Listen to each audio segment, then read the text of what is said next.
So, in the paragraph which we started this morning, I will read it again and then carry on with the comments on it. Since beginningless time, you have had, if you don't believe in rebirth, don't worry. I mean, of course, it's taken for granted that we are reborn again and again since beginningless time. If you don't believe that, and you believe there is only this lifetime, that's fine. Just act as if you did believe it. Because then, if it's true, you will be glad that you were very careful in this lifetime and very ethical and kind, because you will carry that on. And if at the end of this life, clink, that's the end, at least we led a meaningful life before we go. So it's a win-win situation, okay? So don't worry. Just be good. So, since beginningless time, you have had a continuous series of rebirths in this samsaric state. All beings, not only a limited number of them, have alternatively been your parents, that we dealt with this morning. Realize they have been kind to you as your present parents are now, but are now going the wrong way, confused and deluded, wanting happiness but engaging in activities that bring about the opposite. It's so sad. Our modern society exalts those very emotional poisons which the Buddha said was the root of our suffering, like our greed for more and more acquisitions and fame and status, and our aggression and anger and pride and so forth. All of these emotions which cause so much inner suffering are sold to us as if they were the route to happiness. No wonder people are in despair. No wonder. They get more and more and inwardly feel more and more empty. So this is the cause of compassion. That we are so deluded that we are creating so much suffering for ourselves and for others in the pursuit of happiness. Contemplate this with intense loving kindness and wish them happiness. May all beings be well and happy. With strong compassion, wish them freedom from suffering. May all beings be free from suffering. May all beings be well and happy, peaceful, at their ease, and may they be free from suffering. With strong compassion, wish them freedom from suffering. Persistently generate the great undertaking of bodhicitta, the enlightened attitude, that includes the thought, I shall single-handedly establish them at the level of Buddhahood. As much as possible, try to eliminate self-cherishing and detrimental clinging to self-centered considerations. Through the highest intention of benefiting others, become accustomed to giving away what makes you happy and taking others' suffering upon yourself. If you cannot actually do it, just imagine it.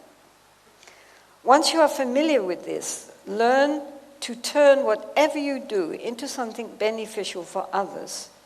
Now, many of you who are very familiar with the Buddhist path will recognize that is discussing the practice of Tonglen. Who knows Tonglen? Who doesn't know Tonglen? Okay. So very good, the majority do. Well done. So basically Tonglen is a practice which was promulgated in Tibet in the 11th century by a great Bengali master called Dipankara Atisha. And it is the essential point is a meditation. For example, make it practical. We are visiting someone who is very ill. They're lying there, they're very sick, and we feel very helpless. So this Tonglen practice is that with the ingoing breath, we visualize that we are taking in all their suffering and the causes of their suffering, not just physical, but also from a Buddhist point of view, karmic. And sort of like a vacuum cleaner, right? We are sucking up all that darkness in the form of dark light. It comes in through the nostrils, goes down into the heart. Now, at the heart, there is, we could visualize a little black pearl. That little black pearl in the center of our chest, in the heart chakra, represents our ego mind. The mind which says, I'm really sorry that you're suffering, but I'm glad it's not me. Right? That essential self-preservation mind. So this dark energy of their suffering, which we are inviting into ourselves, strikes at this little pearl in the center of our chest, our ego, self-cherishing mind. And because it is the opposite of what the ego would wish, therefore the ego immediately transforms. It is destroyed, because if we can have that much compassion, there is no ego. So immediately, as the dark light goes into this little pearl, it transforms into, like, say, a diamond or a white pearl, which is the very nature of our mind, the true nature of our mind, which is never polluted, never suffering. It's beyond all of that. In this text, we will deal with it later. What is the nature of the mind? But the nature of the mind is completely pure. And no matter how much we invoke darkness, it can never be sullied. It never, ever can be stained. So when we absorb the dark light into that pearl of self-cherishing mind, it immediately transforms into our true Buddha nature, which we all share. Not my Buddha nature versus your Buddha nature. Everybody has the same. It's therefore compared to space. But we'll deal with that later in the text. In the meantime, this dark pearl of self-cherishing mind transforms into our true nature, which is total compassion and wisdom. And so with the outgoing breath, we send out this clear white light, or golden light if you prefer. And then that goes into the person who is sick, and you imagine that every cell of their being, or all their mind, everything is completely saturated in this golden light of well-being and happiness and wholesomeness. And so with the in-breath, the darkness; with the out-breath, the light. So Tong means to send, Len means to accept. And one can do this in many situations. We don't have to even have the people in front of us. We can just think of them, or if we have a photo. Or we could also, or if people are themselves sick, then they can use themselves in the sense that, for example, if I have, say, some form of cancer, then I can imagine that all the beings in the world who have this form of cancer, may all that come to me, and may my essential well-being go to them. So we will again be like their substitute. I would be so happy if I could suffer on behalf of all these other beings. Wouldn't that be wonderful? So in this way, it's a way of reversing our natural self-defensive state of mind, to opening the heart to tremendous compassion for all beings, and wishing them that from our endless whirlpool of well-being, that we may help them. And many people who have practiced this, like doctors and nurses come in and say, wow, what's happened? The whole atmosphere has changed. It's a very powerful practice for helping us to overcome our egoistic clinging, and for benefiting the object of our... And we can use not just one person, but as we become more practiced, then we can think of many, many people. We can use this in many, many ways. But the idea is to bring in the dark energy and transform it into light energy.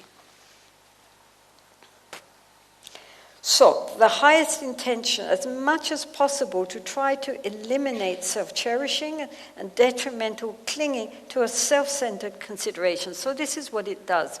We are being counterintuitive as far as we want to preserve our own well-being. Here we are inviting the sufferings of others, gladly accepting them if they themselves could be free. So the Buddha always compared this kind of love and compassion, again, as I say, to a mother.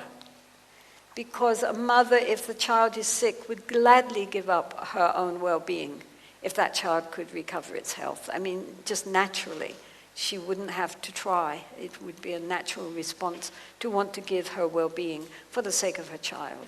So the Buddha always said, just as a mother loves her child, her only child, there we must cherish all sentient beings. So through the highest intention of benefiting others, become accustomed to giving away what makes you happy and taking others' suffering upon yourself. So this is this Tonglen practice.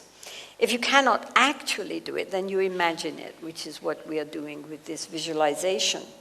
Once you are familiar with this, learn to turn whatever you do into something beneficial for others. So throughout the day, we should keep that mind which is generating loving kindness and compassion for others and deep empathy for the suffering of others, wishing, if you find someone who is suffering, just automatically imagine taking that suffering from them and in return giving them our well-being. It's, sort of an automatic response to the suffering. We see so much suffering around us. We read about so much suffering.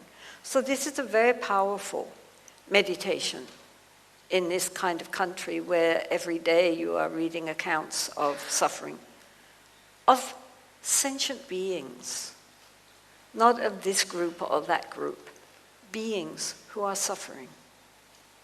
May they be well, may they be happy, may they be free from suffering.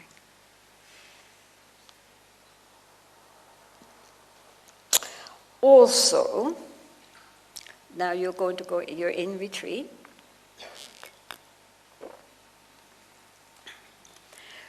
You may have to deal with concrete, dangerous enemies, or with obstacles, hallucinations, and so on, created by spirits intent on disturbing you or causing trouble.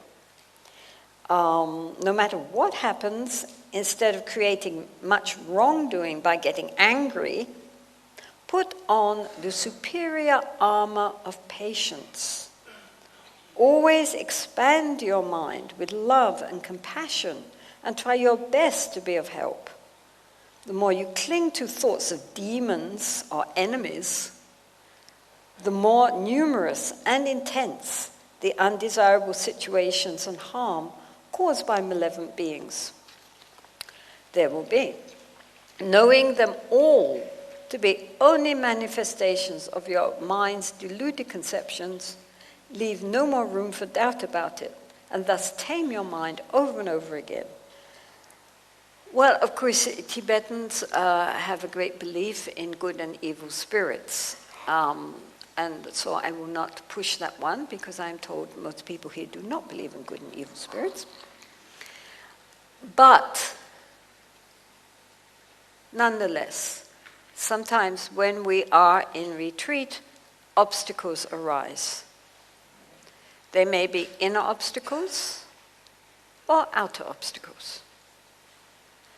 And so part of the success of a retreat, it depends on how we deal with obstacles.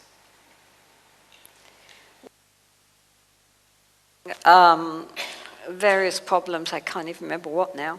But anyway, I went to a Lama and was going on and on about all my obstacles. And he said, if you call them obstacles, they're obstacles. If you call them opportunities, they're opportunities. So he wasn't some kind of New Age guru. He was very, very traditional guy. But it's true. Everything which happens to us, we can take onto the path. And so therefore, sometimes when things seem the most difficult and the most negative, that is exactly the time when we will learn the most. So here he's dealing with people who create problems for us. Sometimes in retreat, we might have fellow retreatants who we have a problem with. Maybe they have psychological problems, or we don't like the way they smell or something. I mean, people are always complaining about, other people, not themselves, of course, but the others. Somebody, I remember, I haven't told this story for a time. Well, I don't know, in the Jewish, doesn't matter. Okay.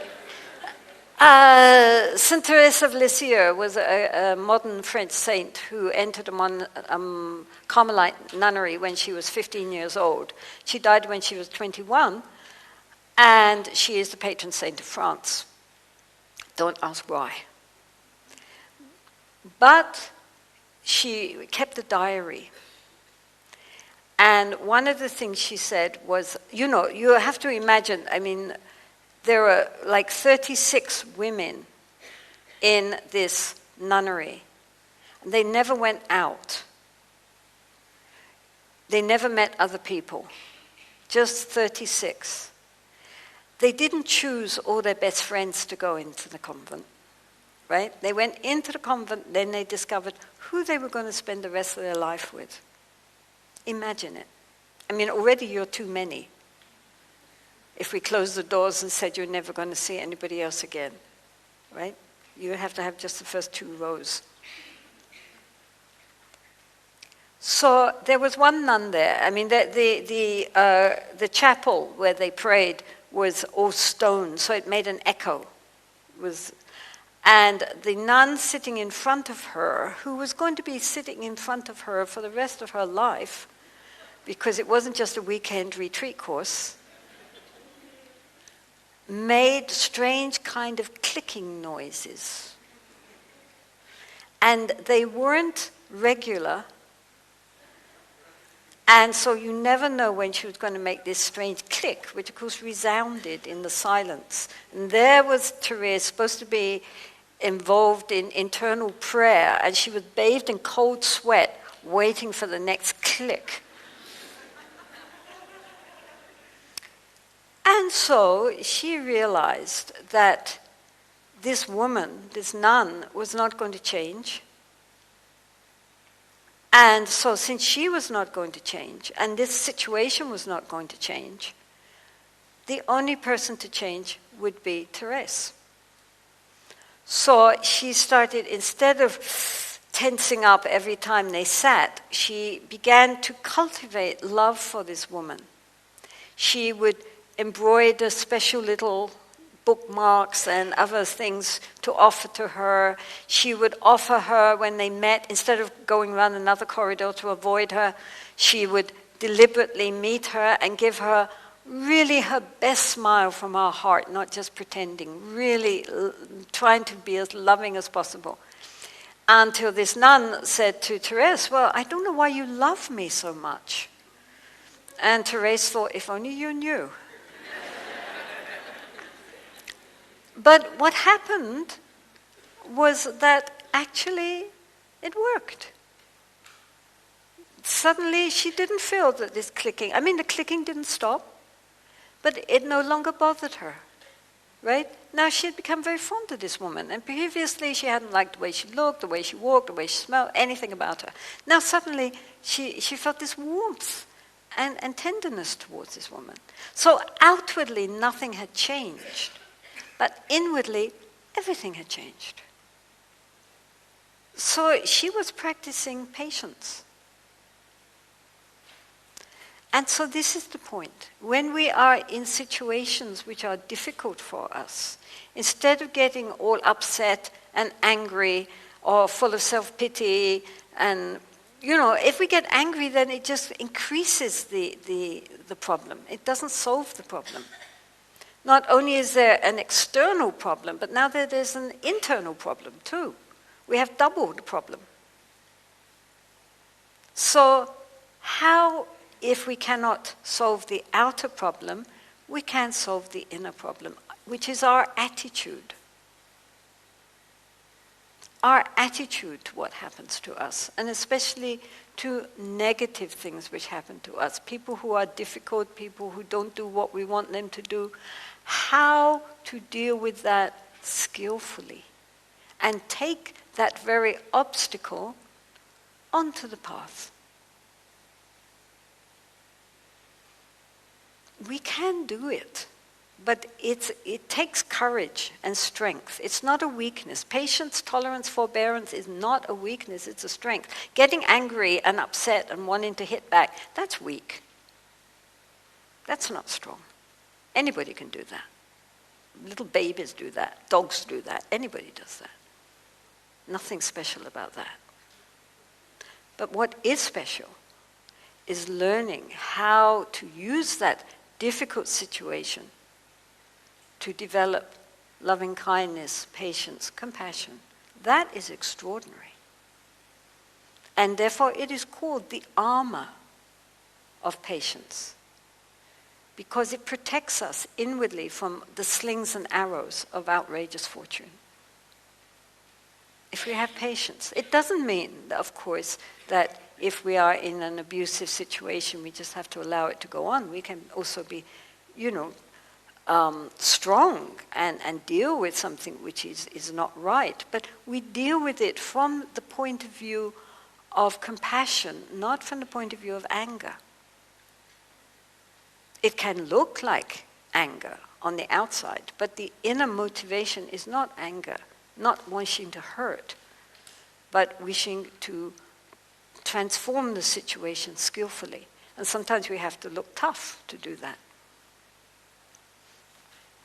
Chenrezig here is the bodhisattva of compassion. And he is shown, therefore, white, sitting on a lotus, smiling sweetly, everybody's idea of compassion. But the other side of Chenrezig is Mahakala, the great black one, who is the chief of all the protectors and is shown in a very fierce aspect. That is also compassion. Sometimes compassion has to be wrathful, but there's no anger there. It's been transmuted into wisdom and compassion. I mean, like a mother with a child. I mean, there are sometimes a mother has to be tough with the child and scold it. But it's not because she hates the child. It's because she knows the child needs to be disciplined, or maybe it will harm itself. So this is the point, that we can take everything which happens to us, everything which we experience, and transform it inside to help us on the path. Patience, tolerance, forbearance is one of the transcendent qualities needed for Buddhahood. It's not just meditation. We have many qualities which we need to cultivate from the heart. And one of them is patience. And we cannot learn how to be patient if nobody upsets us. Right? If we are all surrounded by lovely people who do exactly what we want them to do, it's all very nice, but what have we learned? It's easy to be nice to people who are nice. But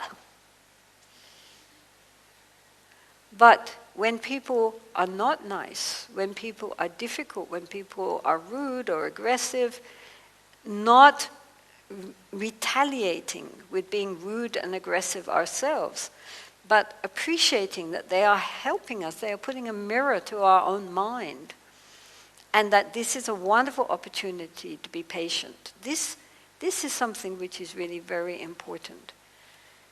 I mean,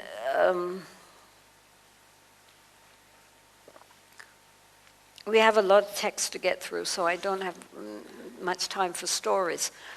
But one was, in India, we always regard as our object of patience the FRO, that means the Foreign Registration Office of the police. where we have to go for renewing our visas and so forth. And so one time I was lining up the FRO, and the police there, some of them are okay, some of them not so okay.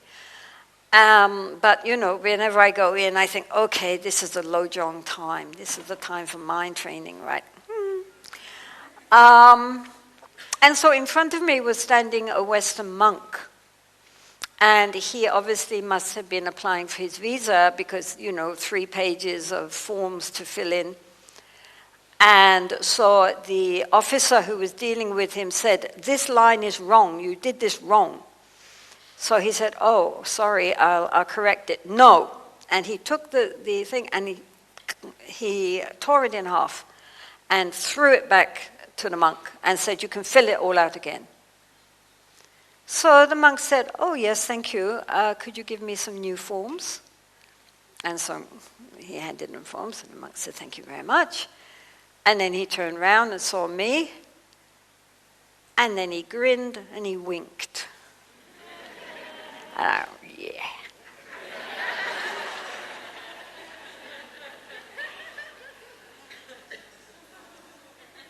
That's it. He was happy.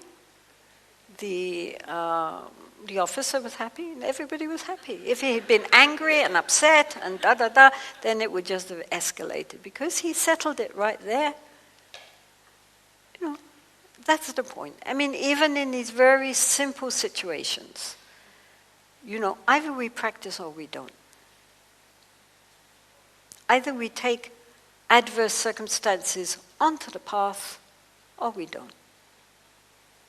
So this is why he's saying that once you are familiar with this, learn to turn whatever you do into something beneficial for others. So all the time during the day, as much as possible, we should try to be mindful and we should try to have a kind heart to whoever we meet. To each one, as the Buddha said, to each one, their own self is most dear. In other words, we love ourselves most, even if we don't like ourselves. We still protect ourselves.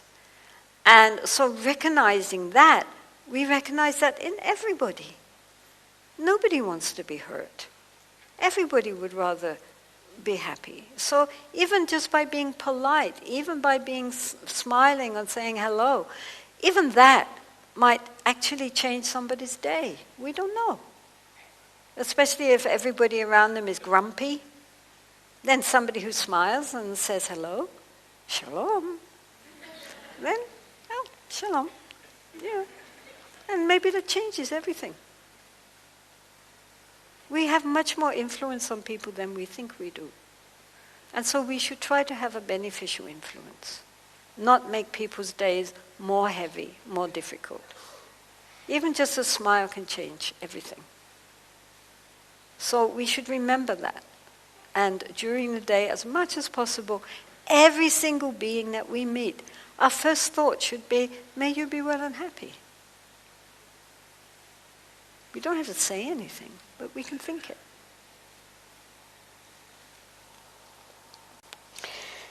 So you might have to deal with all sorts of obstacles and problems, and if we say it's an obstacle, it's an obstacle. If we say it's a learning process, then it's a learning process. It depends on our own attitude, not the external circumstances. So don't get angry, but be patient and understanding. Expand your mind with love and compassion and try your best to help. The more you cling to thoughts of demons or enemies, demons means anything antagonistic to me, the more numerous and intense the undesirable situations and harm caused by difficult beings there will be. Knowing them all to be only manifestation. After all, even somebody who is an enemy has people who love them. I mean, even if they only have a dog that they love, somebody loves them. And so we might see them as the enemy, but other people see them as their dearest beloved. Who are we? It's only our mind which seems enemy or friend. If we see that all sentient beings inherently have the possibility for goodness and they all want happiness, then where's the division? We're all just human beings inhabiting this planet. None of us actually are more special or less special than anyone else. We all deserve love. We all deserve compassion.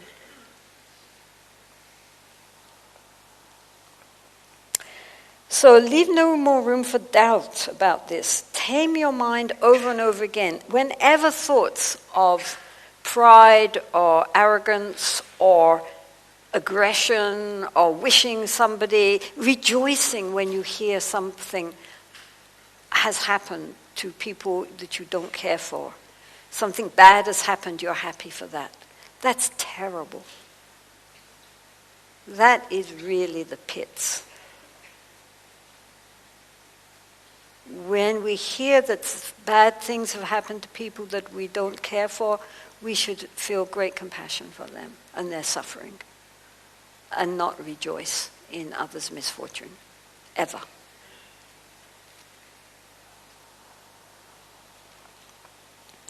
Instead of censuring people or making them unhappy by abusing or blaming them with harmful intention, regardless of their high or low status, let yourself be flooded with affection and loving kindness. On seeing faults in others, do not criticize. Instead, look at your own faults and recognize them. Try your best to discipline this unruly mentality, this unruly mind, our bad dispositions and habits. We need to look inside ourselves to see our normal responses, and where they are positive, to encourage them. Where they are not positive, then we have to change them. We cannot change the world if we cannot even change ourselves. I mean, we go around talking about all these high-sounding principles, but if our own mind is filled with negativity and division and discrimination, how can we talk?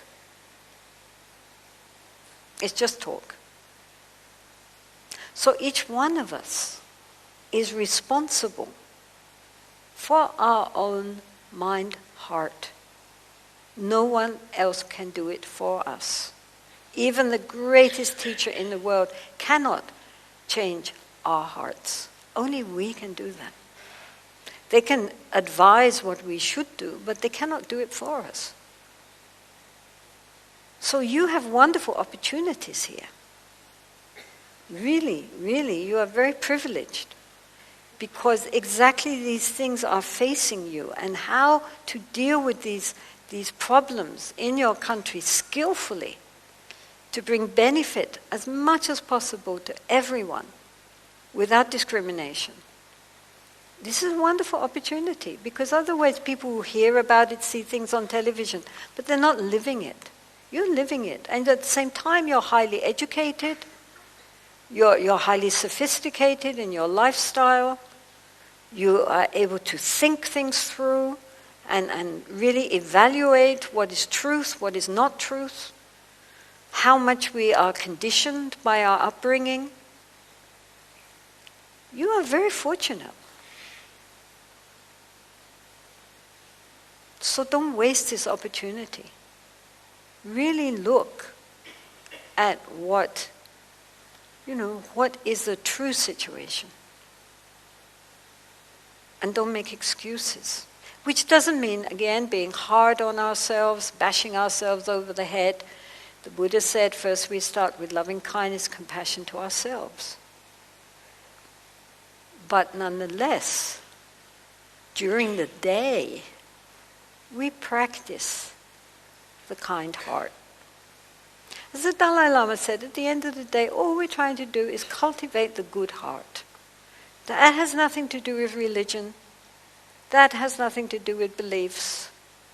That has just to do with our human potential for goodness. If we cannot even cultivate a good heart, then what? Isn't it? It's quite simple. I mean, all these people here, you have lots of people to practice on. Some people are nice and friendly, some people are not nice, some people are even rude and aggressive. They're all sentient beings wanting happiness and wishing to avoid suffering. So we wish everybody, may you be well, may you be happy. It's simple. Really, it's not difficult. The only problem is we don't do.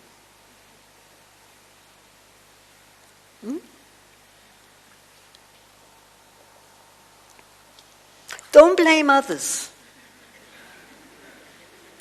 We're very good at blaming all the problems on someone else over there. It's not their problem, it's our problem. And this is good news, because we cannot change outer circumstances so much. We can change our inner attitude. And our inner attitude radiates out to change the world. Change your mind, change the world. Yeah. If we don't change our mind, the world is not going to change. Because the world is a projection of the beings who inhabit the world, and especially the human beings. We have the world we deserve. We have created this world. So don't blame other people.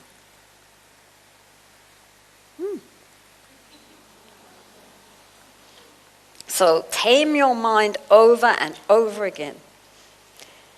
So don't criticize, don't look for the faults in others. Look at your own faults, recognize them, and try to discipline this unruly mind and all our bad dispositions, all our habits of thinking and reacting, which cause grief for ourselves, grief for others. Change it. Stop blaming everybody else. We can change. But it's nicer to think it's other people. They should change. Then everything would be okay. It's not like that. Shantideva gives an example. He says that if we are walking on the earth barefoot, then the earth is filled with stones and sharp pebbles and thistles. And so what are we going to do? Are we going to carpet the whole earth in leather so that it's nice for me to walk on? That's not possible. So he says, but if we put leather on the soles of our feet in the form of shoes or sandals, then we can walk anywhere. And this is very true. We are always thinking to change outer circumstances, but first we have to change our own minds, our own heart, our own disposition. And from that, then, everything can change. Even just a group of people who have good heart and good motivation and are in harmony can affect enormous changes.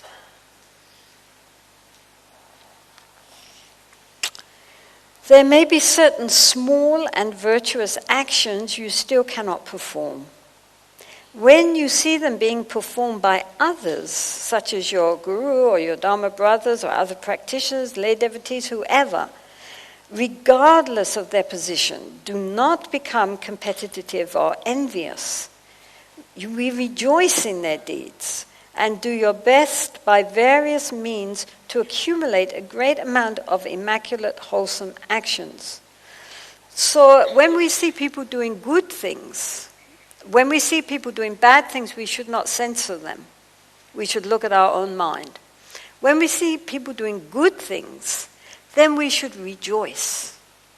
We should be so happy to see people doing, when we hear even of people who are doing beautiful things, good things, whether small or big, whatever, any virtuous action that we hear about or see, we should rejoice. We should think, how wonderful. That's very important also. We not only look at all the faults, we look at all the goodness. Very important to recognize goodness. Because, as you know, the media is mostly zeroed in on everything which is wrong. And the more wrong it is, the more publicity it gets. But at the same time, there is so much goodness going on, which is not publicized, which is not front page news. But there's so much of it.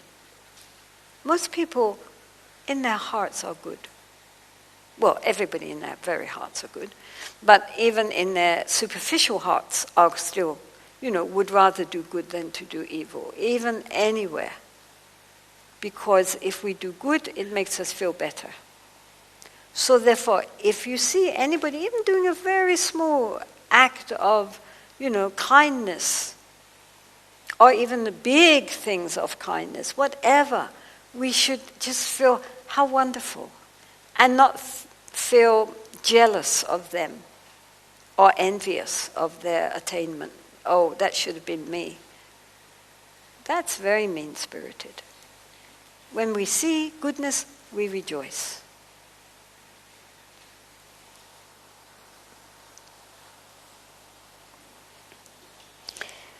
So then sometimes we are thinking, such a lowly person as I cannot help others.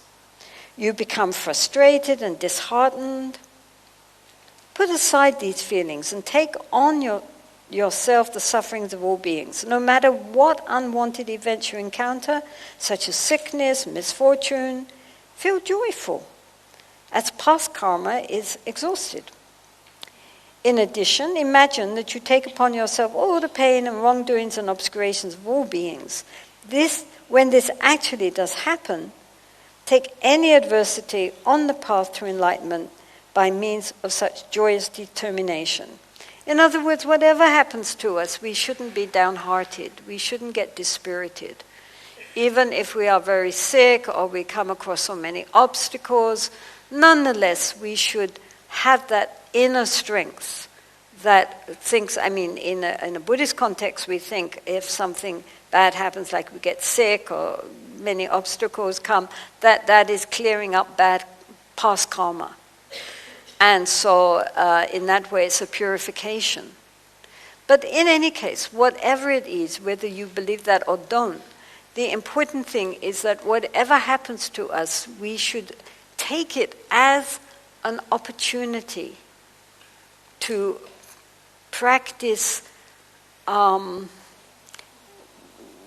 being okay about it, not getting disheartened or self-pitying, but, really thinking, how can I use this situation to be of benefit to myself and of benefit to others?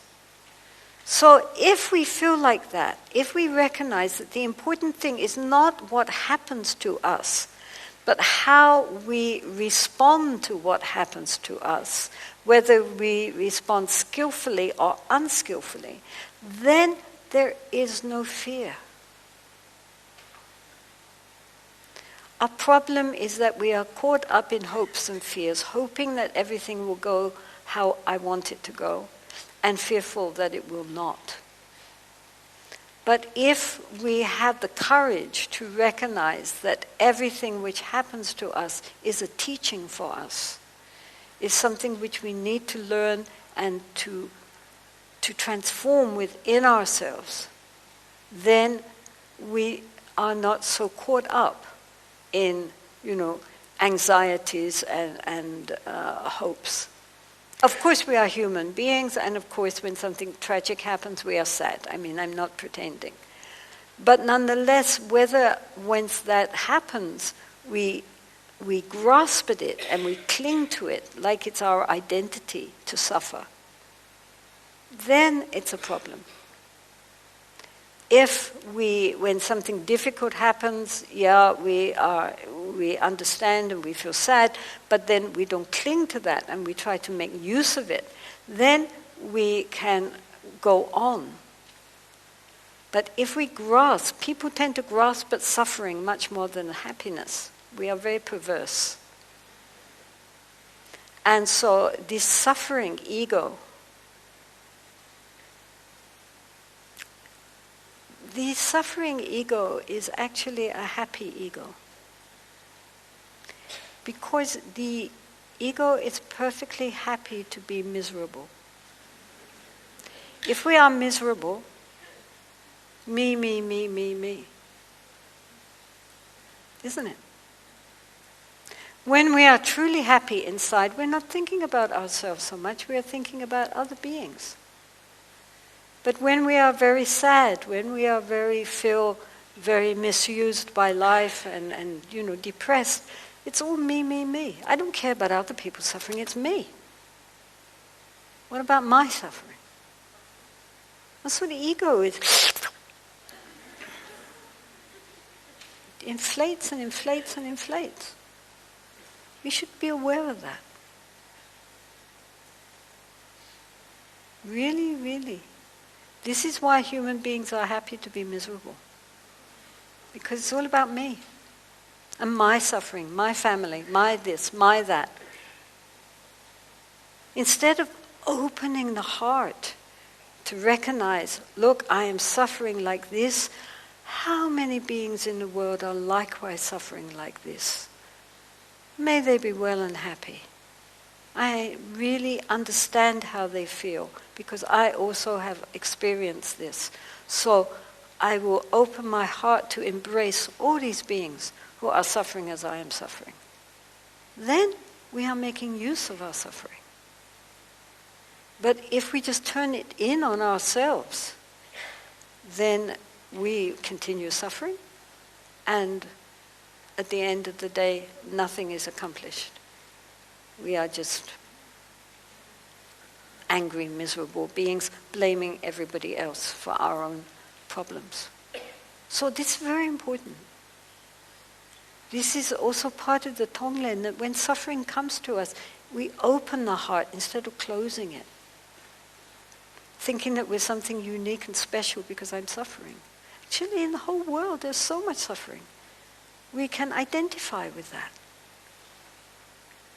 And also when we are in a situation where we are really encountering so much suffering coming in on us, and even if we have tremendous compassion for that, as many people do, we also have to learn how to let it go, how to evaporate it, how not to cling to it like a heavy stone inside us. Many people in the helping professions burn out because they bring in so much suffering every day and it just sits there inside them. They don't know how to deal with it. And this is why in Buddhism it is said the nature of the mind is both compassion and wisdom. Like the two wings of a bird. If we only have compassion and no wisdom, then we are overwhelmed by the sufferings of others. If we only have wisdom but no compassion, then it's cold and distant. We need both. The wisdom sees. Well, it's difficult to express, but it allows us to recognize that these events are not as solid and real as we take them to be. So in Buddhist parlance, this is called emptiness. Emptiness just means we give space. We give openness. So these things come in, but they don't stay there. They are able to allow them to also expand outwards. I mean, I think His Holiness the Dalai Lama is a very good example of what we mean here.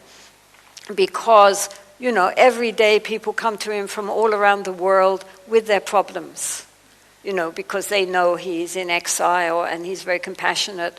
So people from all over the world who have problems, they come to him. And when he hears them, his heart completely opens and he's, just crying away. And they're crying, he's crying, everybody's crying. He feels it so much in his heart. He knows what they're suffering. But then 5 minutes later, somehow he cracks some joke and everybody's laughing. And the whole dark atmosphere has just opened up and lightened up. And when they leave, they're smiling. And they feel like they've put down their burden and he's allowed it to dissolve. That's his wisdom aspect. He doesn't end up heavily burdened with all the sufferings of the world. He feels it tremendously as his own suffering, but he can let it go. That's why he keeps going. That's why when people think of His Holiness, they think of his laugh. They don't think of him, being all upset and crying. And so this is why meditation also helps us enormously, because it helps us to see our thoughts and our feelings are not as solid and real as we take them to be. We experience that. We experience the open, spacious emptiness of our thoughts and our feelings. Then our compassion arises naturally, but it's not something heavy. It's healing. This is why it's important to practice and to look at the mind. Not just be kind, but we have to understand. Deep understanding is also necessary. So we can think, such a lowly person as I cannot help others. But we mustn't think like that, because all of us have Buddha nature. Buddha nature means that our essential nature is completely perfect. It's completely pure. We embody love and compassion. Our essential nature is empty, but at the same time radiantly spacious and clear. This is who we really are, underneath all this, thick clouds of all our conceptual thinking and emotions. Underneath that is the clear sky. He's going to talk about this later. But because of that, we all have the potential to awaken. If we had to get it from somewhere else, then we might think, it's impossible, I can't do it. But it's already there. The example is of a beggar who thinks he's very poor, and so every day goes out to, just get a few shekels. But all the time in his lowly hut underneath, there's this huge treasure. He's really a millionaire. But he isn't looking in the right place. He thinks that his means are going to come from someone else. He doesn't recognize all the time that he's extremely wealthy. And so that's like us. We think that our happiness, unhappiness depends on others. We don't recognize our own wealth, our inner wealth, because we're looking in the wrong place. So this is what, again, meditation is about. It's about looking in the right place for our inconceivable wealth, which we all possess. So there's no point in thinking, I can't do it. I'm too stupid, I'm too lowly, I've never accomplished anything, me, who can do it? Anybody can do it. If we persevere and are patient and, keep going.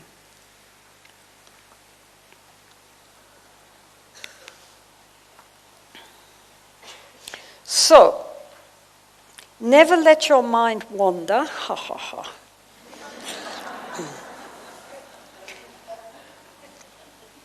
You're in retreat here. You're in retreat, right? Never let your mind wander or be without concern for your practice. Always rest naturally in the conviction that the essence of this self-arising mind has been empty from the very beginning. Do not grasp at the natural expressions of the mind, the experiences of bliss, of clarity, the union of these two, but relax at ease. Avoid acceptance and rejection, such as manipulating your meditation by thinking, this is a meditation, I am doing this is what it needs.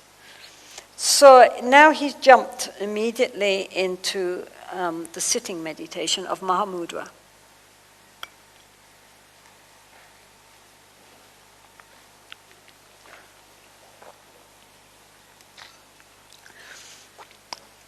The essential point of the meditation is to leave the mind in its natural state and to be very relaxed. It's not the kind of meditation where you tense up and strive and put forth a lot of effort. It is about making the mind very open and spacious and aware. So he is not giving instructions here on Mahamudra. He assumes you will receive those from your own teacher. But the point with the Mahamudra is that the mind stays relaxed. We're not trying to do anything. We're not trying to get anything. We are allowing the mind just to be as it is and be aware of what is going on. So normally in Mahamudra meditations, they start with the practice of shamatha.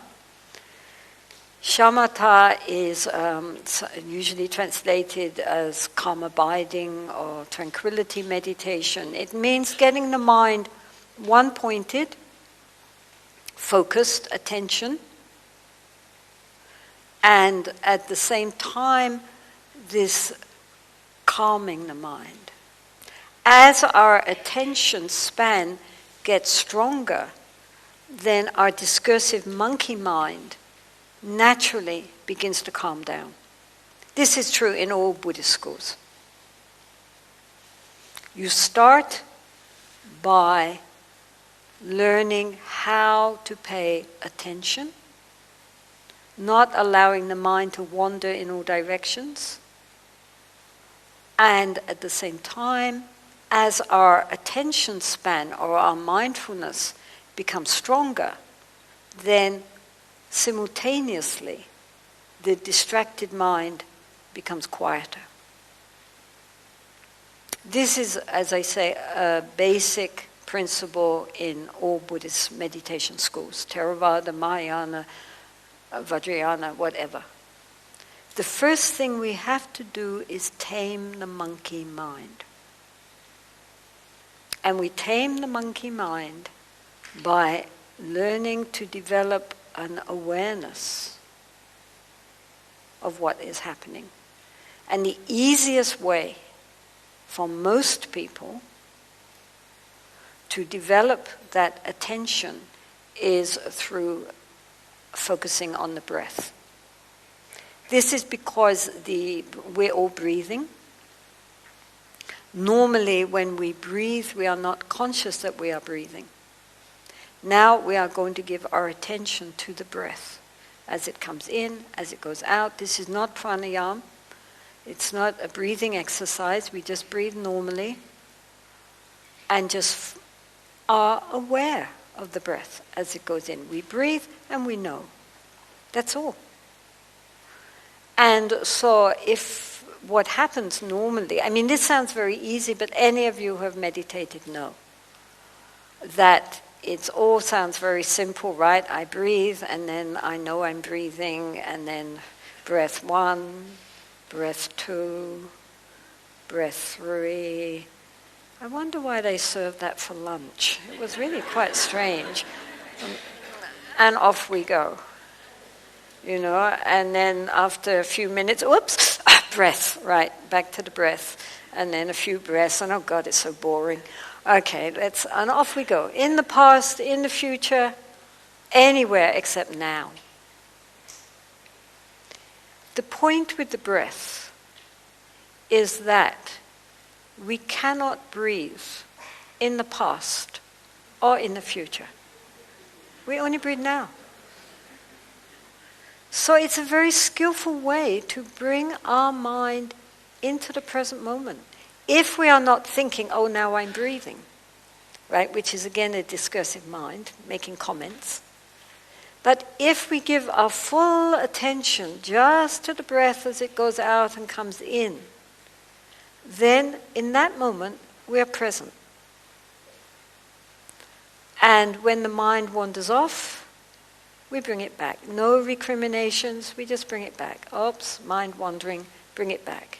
Goes off again, bring it back. Goes off again, bring it back. Some people find it useful to therefore count the breath. So we breathe in, and then on the out breath, 1. Breathe in, on the out breath, 2. Up to 5 or 10, and then start again.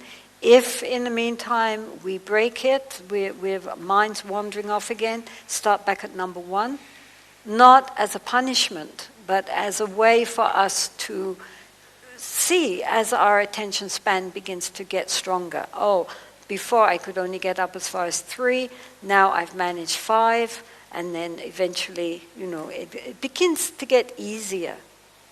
The point is to relax. We're not in competition. We are just trying to breathe and know we're breathing. So that is the first stage. To be able to settle the mind. And then when we are able to give genuine attention, and it stays there for a little while, maybe a few minutes, so that our sense of what we're trying to do is not just calm the discursive mind. What we're really trying to do is to develop the ability to be aware. Normally, when we think, we are carried away by our thoughts. We are the thoughts. We get swept along by our feelings and emotion and our mental chatter like a river.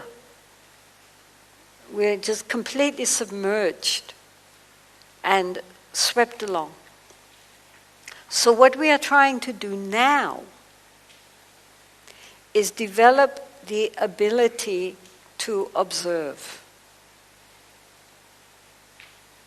The ability to be conscious of what's going on instead of swept along by what's going on. This is very important. In Buddhist parlance, again, it's usually called mindfulness. Now mindfulness has become a big catchword. But it is this ability to be aware in the present moment, what's happening. So after we become fairly confident of staying without wandering too much, we have a sense of being able to observe. The observer becomes stronger. Our mindfulness becomes stronger. Then we turn that searchlight away from the breath onto the thoughts themselves. And then it's like sitting on the banks of the river, watching the river going by. We're not blocking the river, we're not damming the river. The river is not the problem. The problem is our inability to observe it. So, and our identification with our thoughts and our feelings. That is who I am. We believe our thoughts, and this is a really big problem. So here we are learning how to set back and just watch the thoughts flowing by without jumping in and getting carried away by them. Or you could think of it like a movie screen. We are watching the movie, but we are at the same time not acting in the movie. We are just observing it and knowing we're observing it. It's just a movie. Might be an interesting movie or a boring movie. I mean, the mind can be very interesting. The mind can be extraordinarily boring. It's usually very repetitious. But whatever is going on in the mind, the contents are not important. The important thing is knowing what is going on. Just watching them go by and recognizing they're just thoughts. They're not me, they're not mine. They're thoughts. This is an enormous step forward. If we can accomplish that much, we have accomplished a lot. It's by no means the end, but it's a very, very good start. And everything else basically rests on our ability to know the mind, without getting always just plunging back into the stream and getting carried away again. So this is why he's saying, never let your mind wander.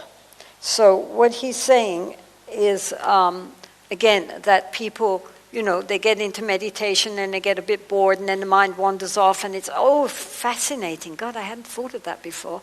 And then off we go. And then, half an hour later, whoops, there goes the bell. And where was our mind? So whenever we recognize that the mind is wandering, as soon as we recognize that, we have to be very strict with ourselves. However fascinating our memories or our fantasies or our ideas may be, drop it. And go back to just observing the mind without judging it, altering it in any way, being concerned with what is in the contents of the mind. This is during practice, strict practice. During strict practice, we do not judge the mind. If we have beautiful thoughts or really stupid, ridiculous thoughts, angelic thoughts, evil, demonic thoughts, they are just thoughts. They are not me, they are not mine. Let them flow and observe. And don't be concerned with, during practice, don't be concerned with whether the thoughts are nice thoughts or stupid thoughts or what kind of thoughts. It doesn't matter, they're just thoughts. It's very important. During the day, we can be more discriminating. If we see negative thoughts, we recognize them and try to change them into positive thinking. But during formal practice, we don't make any discrimination. We just see thoughts as thoughts, emotions as emotions. Not me, not mine. Empty. Why do we solidify our thoughts, our beliefs, our ideas? Make them so hard and intractable. And because I think it, I believe it, it's true. Obviously, if I believe it, it must be true. He might believe the opposite, but that's because he's stupid. He should believe what I believe, because I know. So like this, we can see the world is in a horrible mess because we believe our own thoughts. But our thoughts are changing all the time. They're just impulses of energy. Some thoughts are very good thoughts, helpful. Some thoughts are really not helpful. A lot of it is due to our own conditioning. People born in a Jewish society grow up Jewish. People born in a Buddhist society grow up Buddhist. We might have very different ideas, but it's because we have been conditioned. And some of those ideas are good ones, if we examine them, and valid.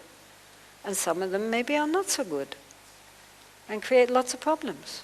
For everybody, the whole world over. So we shouldn't always believe what we think.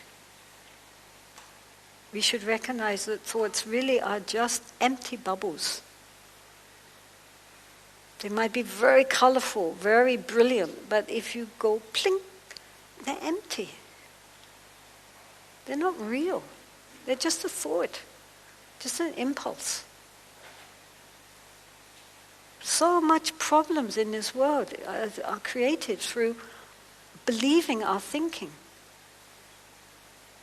not examining it properly with wisdom.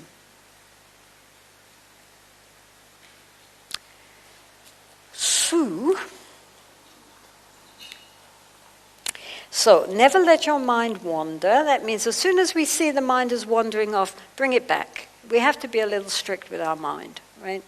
Now mind, behave yourself. So, therefore, sometimes for some people to have a short session is more helpful. A short session and then relax, and then another session, then relax, and another session. Keep them short. Some people find that it takes them time to settle down, and therefore a longer session works better for them. So I think it's important for us all to decide what works best for us. And even if we are sitting and not moving, we can, again, the example is of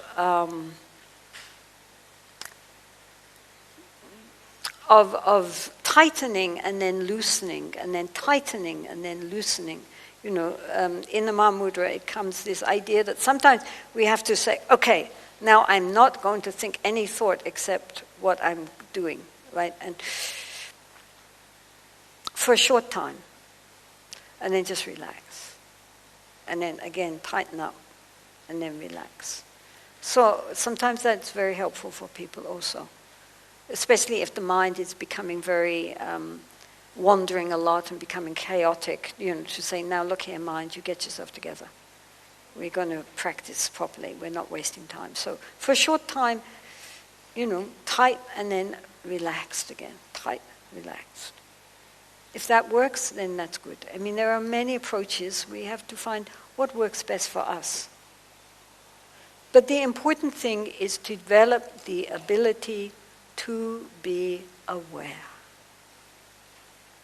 Then whatever happens, if we know it, no problem. If we don't know it because we have lost our awareness and we are distracted, then we have to bring our awareness back again. So, never let your mind wander and be without concern for your practice. Am I doing it right? What did it say? What did she say now? What was I supposed to be doing? Is this right? Is this really awareness or not awareness? Am I wandering? No, I'm not wandering. I'm just chattering to myself, but that's not wandering. I'm thinking about meditation. And so forth. Let it go. Okay, don't be concerned. Are we doing it right? Are we not doing it right? Just do it. Just whatever is happening, really try to know it. Not judging it. Just knowing. This is what's happening in the mind at this moment. Rest naturally in the conviction that the essence of the self-arising mind has been empty from the very beginning. So the mind, our ordinary conceptual thinking mind, is endlessly expressing itself. But it's empty. It's not real. It's not solid. It's not enduring. Very important really to understand that this is just it rises, but it's again, we can think of like a movie. If you think of a movie, then, you have all these little separate transparent squares with the light from behind shining through onto a screen. But because those little frames, those transparent frames, are moving so fast, it looks like we have projected reality outside of ourselves. So, one aim of this kind of meditation is that as our awareness becomes stronger, our ability to observe the mind becomes stronger, the frames begin to get slower and slower and slower. The mind begins to quieten down. And then it can happen that the previous thought, between the previous thought and the next thought, like between two frames, there's a gap. And if we have pure awareness, we see through the gap to the nature of the mind. So even in shamatha, which is the first, it can already give us an idea of the empty, spacious, luminous quality of our pure awareness. So this is not just a beginner's practice.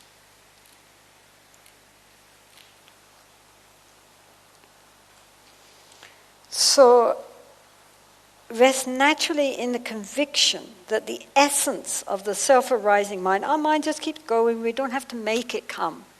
We don't have to, manufacture thoughts. Thoughts are always coming.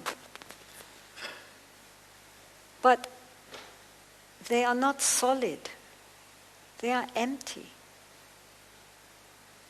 They are not real. They're just pulsations of energy running through the mind. So we don't have to grasp at them. We don't have to cling to them. We can observe them. Sit back and observe the river going past. Sit back and watch the movie. But we know it's a movie. I mean, in the movie, if the heroine dies in the last act, we are, but we don't go out and commit suicide. We know it's just a movie. Aileen was saying that one Lama we know, a wonderful Lama who is the abbot of a wonderful yogini nunnery in Tibet. And he was very, he'd always been in eastern Tibet. He was very naive. And he went to Lhasa. And somebody took him to the cinema. And he'd never been to a cinema before. So he was terribly impressed. And he was explaining to his friend the next day about this film which he had seen and how wonderful it was. And his friend said, "Oh, that sounds really good. I shall go and see it." And he said, No, you can't. He died in the end.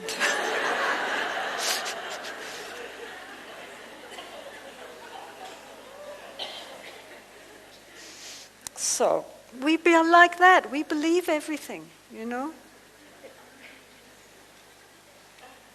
And it's just a projection.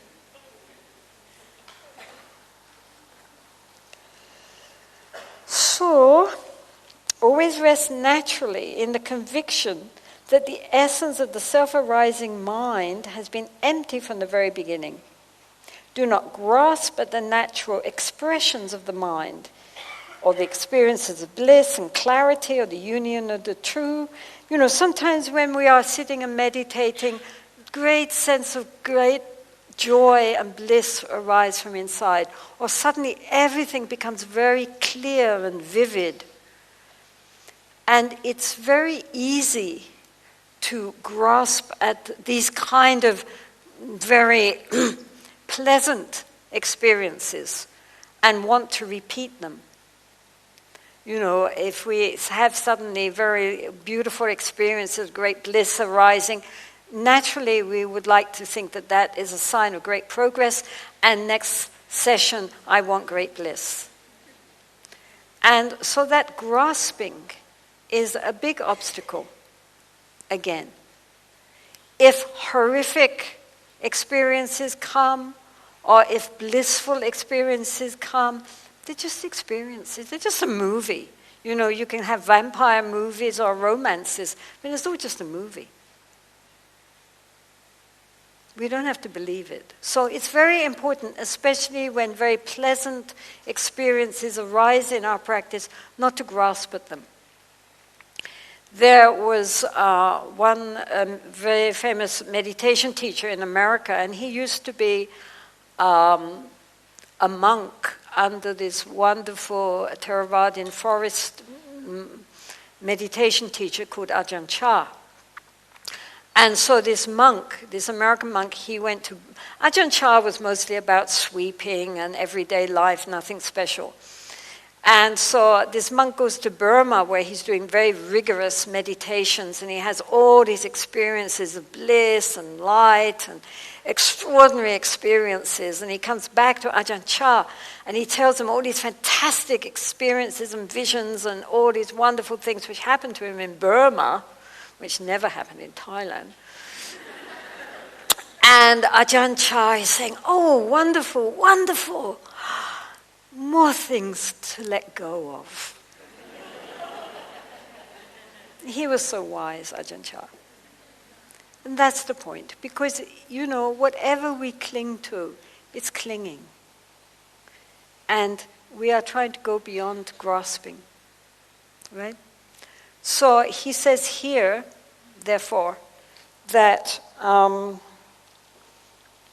do not grasp at these natural expressions of mind, bliss, clarity, union of the two, but relax at ease. Whatever comes up, just relax and observe.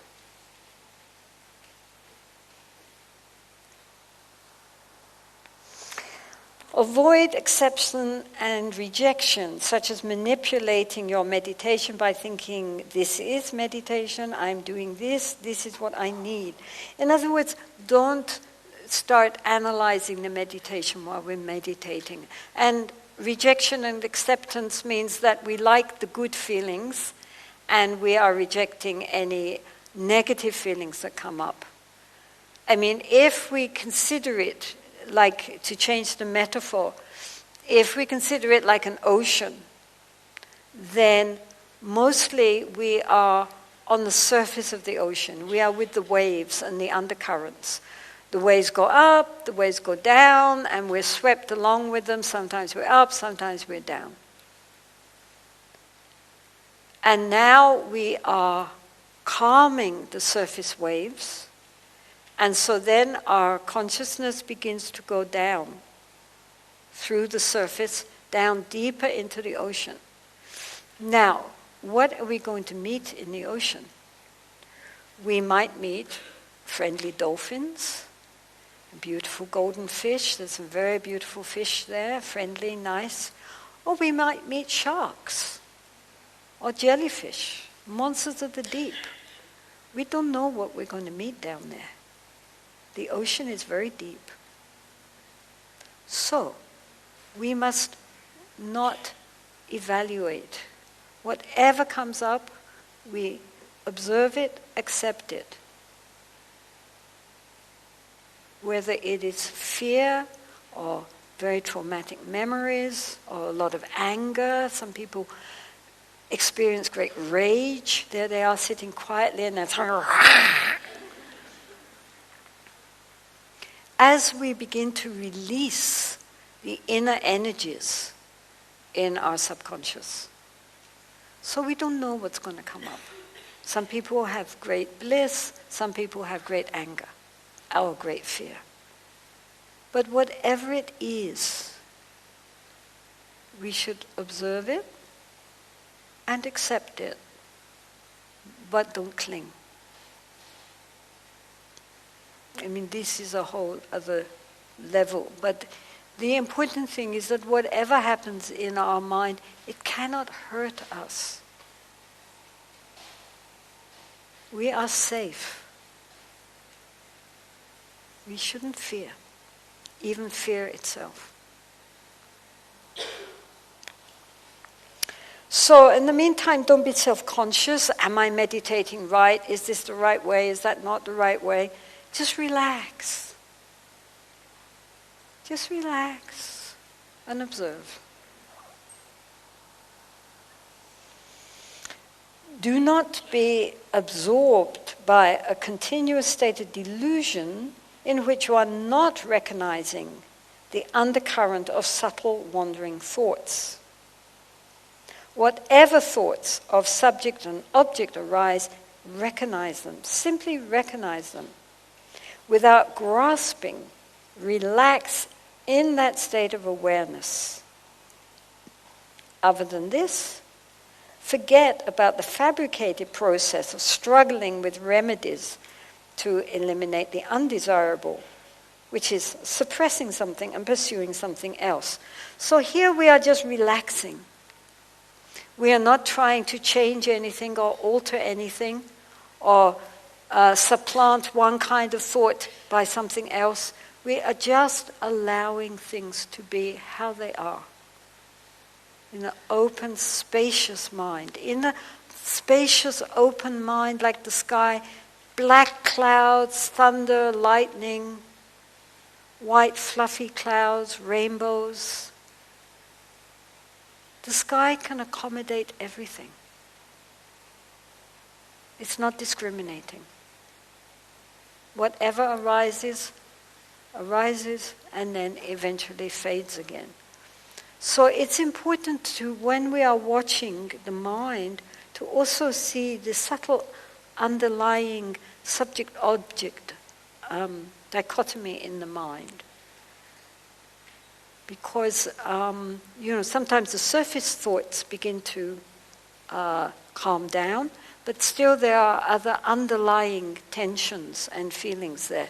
So more and more as our awareness becomes clear, we begin to see what is happening here in the ocean of the mind. Not just the surface waves, but also the undercurrents.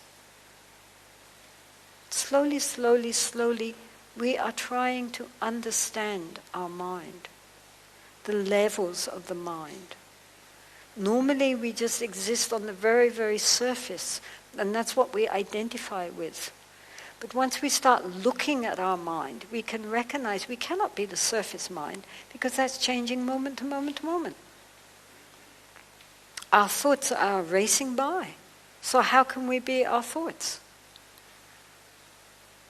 They might be repetitious sometimes. We have pretty boring thoughts, like reruns of some soap opera. But nonetheless, because the mind is changing moment to moment to moment, we cannot identify with something which is so full of change. And then, who is observing that? Because that's the next question. If we can observe the mind, then we are not that consciousness which observes. I mean, there is a separation. So that is the next question to start asking ourselves. We're looking for reality. We're looking to find the fundamental nature of the mind. And so the first thing we come across is our tumultuous, gross thinking at the top. And then we are cultivating the ability to observe, to be aware, which is a more subtle level of consciousness. But that subtle level of consciousness is still dualistic. There is an observer and the observed, right? There is subject and object. This is what he's talking about. So, whatever thoughts of subject and object arise, simply recognize them without grasping, relax in that state of awareness. So what we are doing now, we are developing the ability to be mindful. So we start with something simple, like the breath. That helps us to develop this ability to observe. Then, when that is fairly stable and we can really experience that we are really focused on the rise and fall of the breath, and it's more or less constant now, not too many breaks, then we take that ability to observe, to be mindful, and turn it back on the thoughts themselves. So then we recognize that these thoughts are just flowing endlessly, chatter, chatter, chatter, chatter, chatter. They cannot be me and mine, because the moment they arise, they've disappeared again. But there is the observer. So there's the subject and the object. Right. So then the next stage is to drop the object and just be aware of being aware.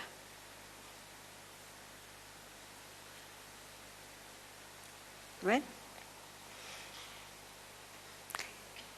It's like the traditional example is of an eagle flying. You know, if you see a big bird like a falcon or an eagle, then they're flying almost no effort. Not like little birds, pigeons and things. Yeah.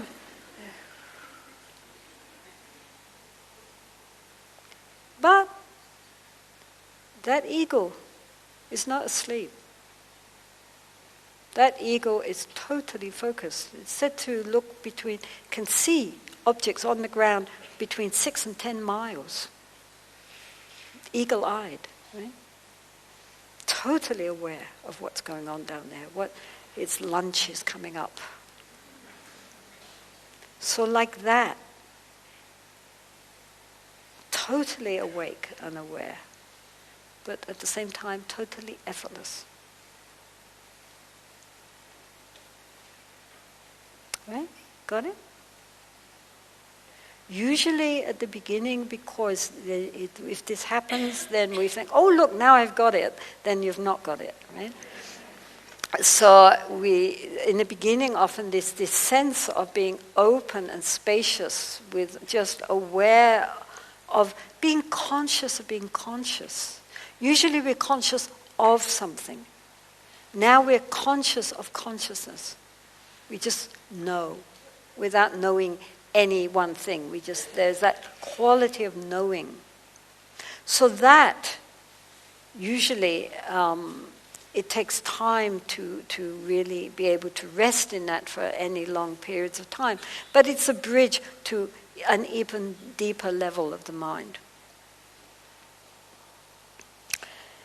So, whatever thoughts of subject and object arise, simply recognize them.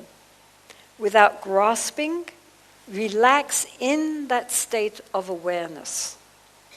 Other than this, forget about the fabricated process of struggling with remedies to eliminate the undesirable, which is suppressing something and pursuing something else. At this time, we just have to be aware. There's no worries about good thoughts, bad thoughts, transforming thinking, or applying an antidote, or any of that. There's just this open, spacious awareness, which we don't have to do anything to, because if we do, then we've already lost it. It's just there.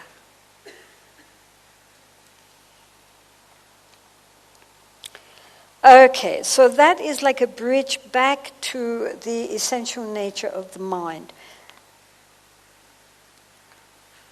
The essential nature of the mind, which we all possess, is compared to space or the sky, because it has no center, it has no boundaries. It's not my nature compared with your nature. Space is indivisible.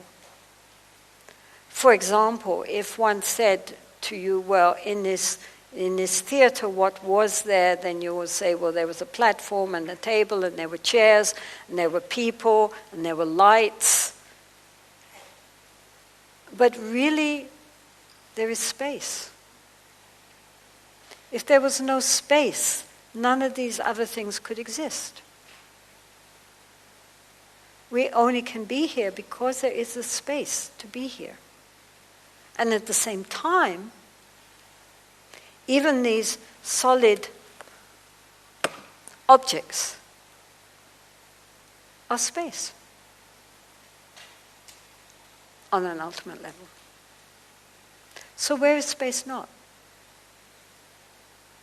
I mean, you are here, you come to this theater today and you find your seats, and then you go out and then you come back in, and then someone is sitting in my seat. That's my seat you're sitting in there. And people really come to fisticuffs over that. But we are all breathing in and out the same air. I cannot say, excuse me, this is my air, you can't breathe my air. Even deadly enemies facing each other are breathing in and interchanging at a very intimate level, because we're breathing in, taking down into our lungs, taking out. So this is a good example for the nature of the mind, in that it's indivisible and it's not owned by anybody. At the same time, the nature of the mind is not just space. And the other good thing about space, as an example, is that you can't grasp it, you can't see it, smell it, touch it, taste it. And yet it's all around us, everywhere, right? But we can't grasp it.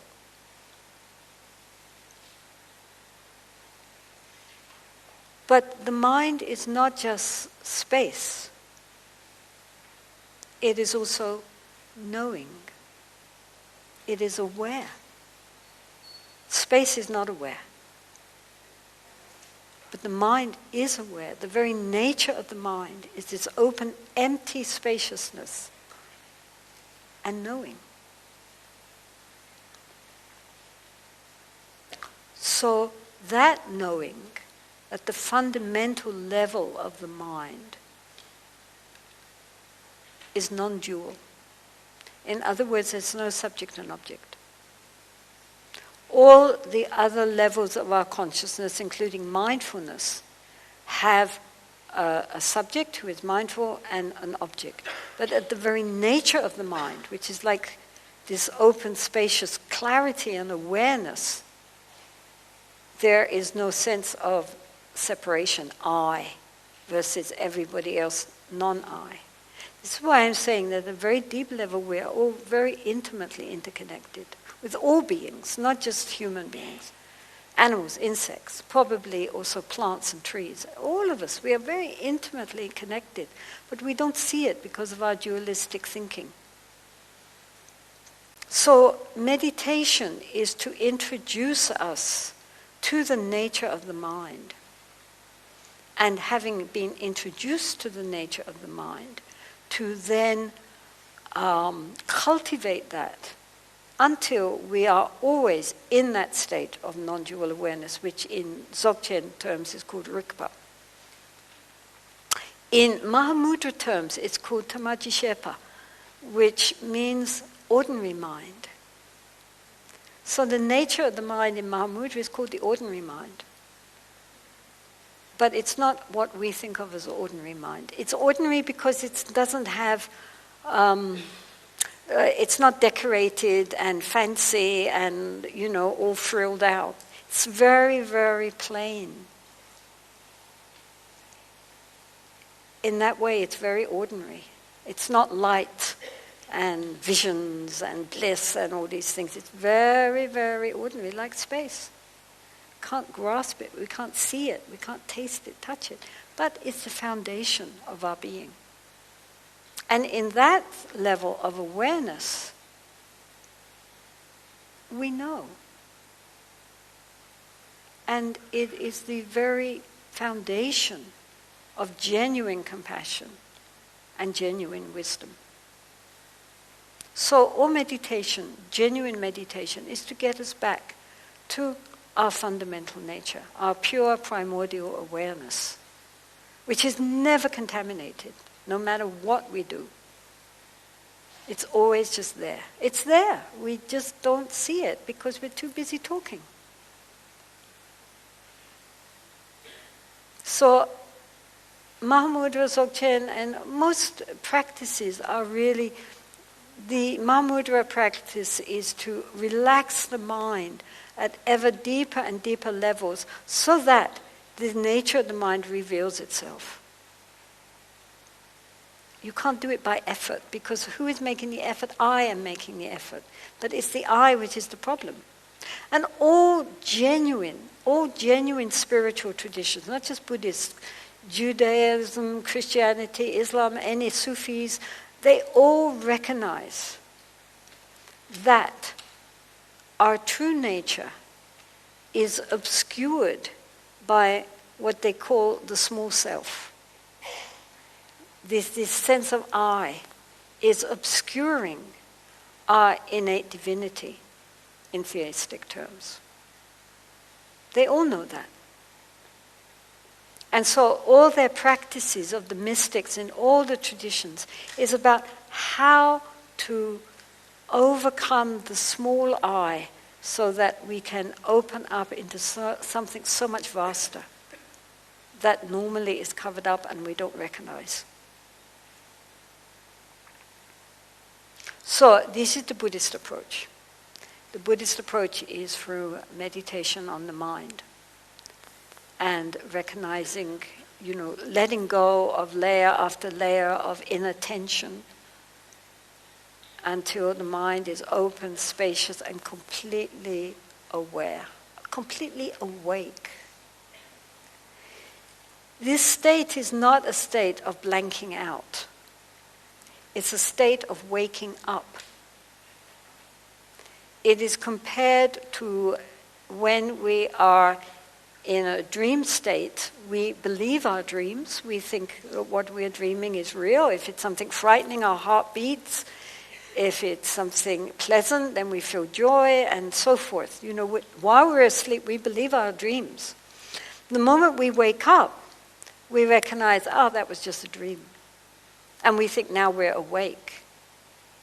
But to those who are genuinely awake, who are genuinely enlightened, they say, this is still just a dream.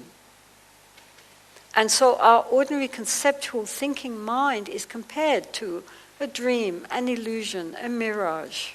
You could say a movie. We think it's real. But it's still just an illusion. And so the purpose of meditation is to wake up. Buddha means to awake. To wake up and stay awake. 24 hours a day. So that's the path. He is expecting that you're going to get instruction from your teachers, so he's not going into explaining the different stages on the path very clearly. He assumes you know what you're going to do when you get there. But anyway, without grasping, relax in that state of awareness. Other than this, forget about fabricated process of struggling with remedies to eliminate the undesirable, which is suppressing something and pursuing something else. Once you have recognized the stark, clear awareness that transcends the dualistic mind and is absolutely uninfluenced by thoughts of the three times, we're not thinking of the past or the future or even the present, we are just aware of what is happening without grasping. Keep it always present through mindfulness with or without effort. So in the beginning, of course, we need to make efforts to be mindful because our mind is accustomed to wandering all over the place and being distracted. And so in the beginning, we have to put forth some effort to try to remind ourselves to be mindful and disciplined. Eventually, it becomes second nature. And then we don't have to make any more effort. We just naturally are in a state of mindfulness. When you meet the very great practitioners, you see very clearly they're completely present, and yet, they're obviously not making any particular effort to be present. They just are. And so everything that they do seems, even just picking up a cup of coffee or tea, seems meaningful just because they are in that state of complete open, spacious awareness at all times. But it doesn't make them kind of zombie-like, I mean, it sounds like... It's not like that. I mean, these lamas are very energetic. They're running around all over the place. I mean, the Buddha himself after his enlightenment, he spent 45 years wandering around Northeast India, talking to everybody and organizing his community and so forth. He was very active. He didn't just sit under a tree the rest of his life. So, also with these great practitioners, where their lamas are just ordinary people, they look like ordinary, but they're not ordinary. You feel it. There's something about them which is not ordinary. But one cannot always put one's finger on it because, they're not carrying a little sweatshirt saying, I am enlightened.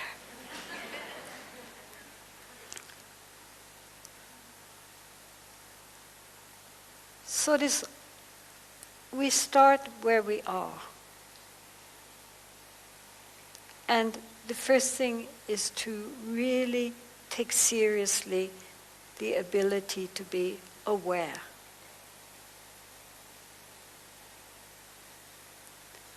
Everything which we receive, all the impetus which we receive through our 6 sense doors, that is our eyes, ears, nose, taste, touch, and mental door, everything which arises and has impact on our sense doors is immediately, there is an automatic response of like, dislike, or indifferent.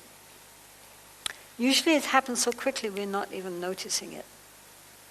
Mostly things just slide through us because we have so much impetus coming, especially through the eyes, that we don't have time to register what is happening. And so some meditation techniques are for slowing everything down so that we become more conscious of what's actually happening. But anyway, normally everything which we see and hear and taste, touch, there is an immediate reaction of pain, pleasure, or neutral.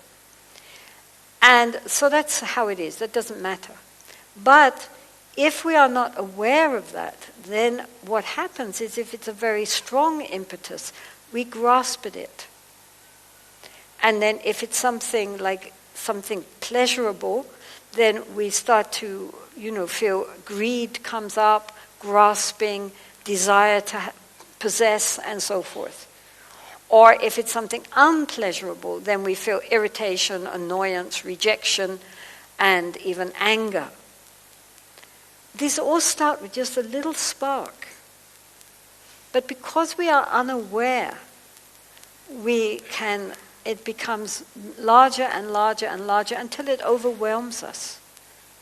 So these are the essential 3 poisons right there. Desire and aversion and this basic ignorance or delusion, which comes through our apathy about not caring one way or another. So we need to be conscious of what's going on in our mind. Not just when we're sitting in retreat, but during the day also, as much as possible, to really be aware, observe the mind. And especially during the day, in our everyday encounters, then when a negative thought comes up, to be aware of that and change it. When there is a positive thought, to encourage it. This is, he's talking about when we're in formal retreat, where we don't touch the contents of the thoughts, we just observe them.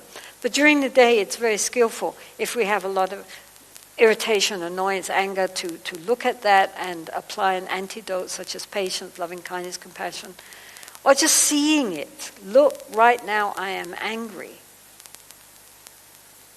Even just the awareness of negative emotions can often transform them. Normally we're not aware, and therefore we're carried away. If we are aware, then we begin to take control over our own mind. Otherwise we're slaves of our minds. Whatever is in the mind, along we go. And our mind is not a kind master. It leads us into all sorts of problems and troubles. So it makes sense, since we live in our mind, to be the one who is in control of the situation. Why should we be slaves to our own mental processes and our own emotions, swept up and down on the ocean? Now up, now down, now up, now down. We need a boat. And the boat is mindfulness. One time I was in Malaysia, and they had a T-shirt. It was a very nice T-shirt. We should really get someone to draw another one. It showed big waves. And on top of the waves, this was Malaysia, was a surfboard. And on top of the surfboard, sitting cross-legged, was a meditator.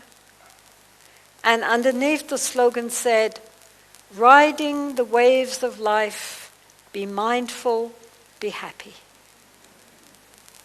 That's a nice T-shirt. So the key to learning to understand the mind and to becoming the masters of our mind instead of the slaves is our friend mindfulness. Because that is what is, we just have to be more aware. What is happening not just outside, but inside. Because that's where everything transforms. Inside. If we are really conscious, if we are really mindful, then everything changes. We don't have to do anything, it changes. This Australian monk called Ajahn Brahm, he has invented a new word. Kindfulness. Which is beautiful. It's the combination of mindfulness and being kind.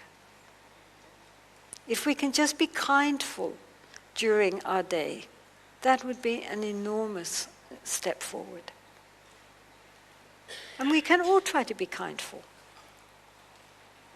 More conscious and present with an open heart towards all beings. Everybody can do something. It's not based on our particular beliefs. Right? I mean, just to be more aware, more present, and with a good heart, that doesn't no particular religion about that, or non-religion. It's just how to be a better human. So all of us can do that. We can all try the best we can to be kindful. And it helps to have times for formal sitting. It does help, there's no doubt. We are trying to learn a new skill, then we need to have, good guidance and definitely set apart time for practice. Recently we were in Latin America, and we were among the countries we visited was Brazil and Argentina, who are football mad. And in Argentina, they had given me a hotel room which overlooked what they saw as a nice big open space, which they thought was nice in the city, but it turned out it was a football field. So from early morning, 5 o'clock in the morning till midnight, there were teams out there, often many different teams, practicing. It was pouring with rain. It was miserable weather, cold, rain, pelting with rain.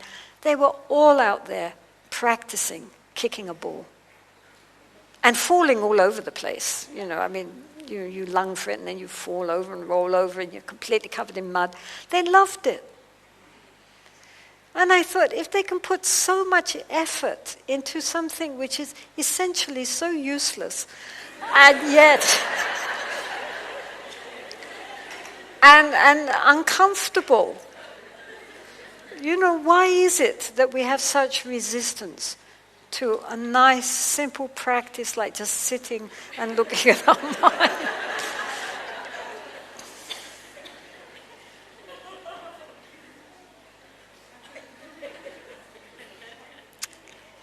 Oh, well.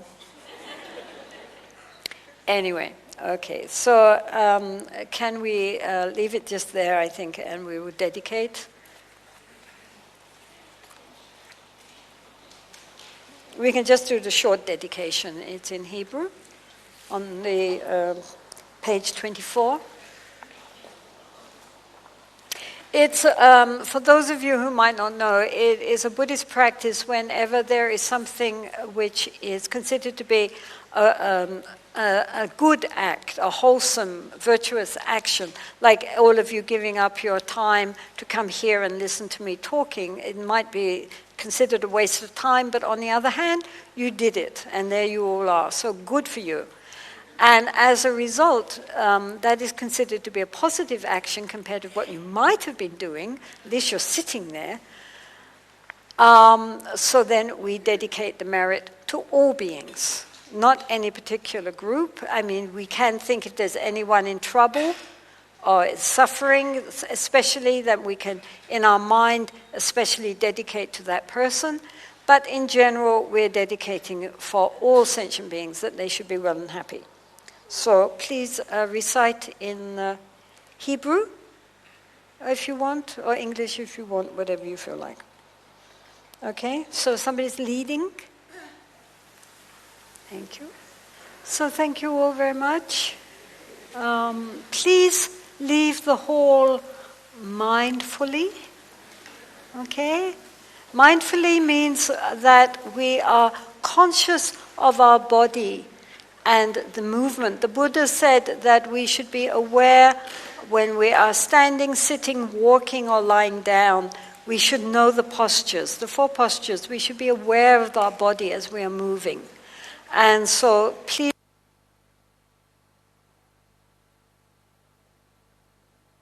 in any situation, also try to be aware, if you can, of the mind at the same time. If you can't do both, then in the beginning, concentrate on the postures, because that's easier, right? Just when we're sitting, know we're sitting. When we're standing, we know we're standing. When we're walking, we know we're walking. When we're lying down, we know we're lying down. That's not difficult.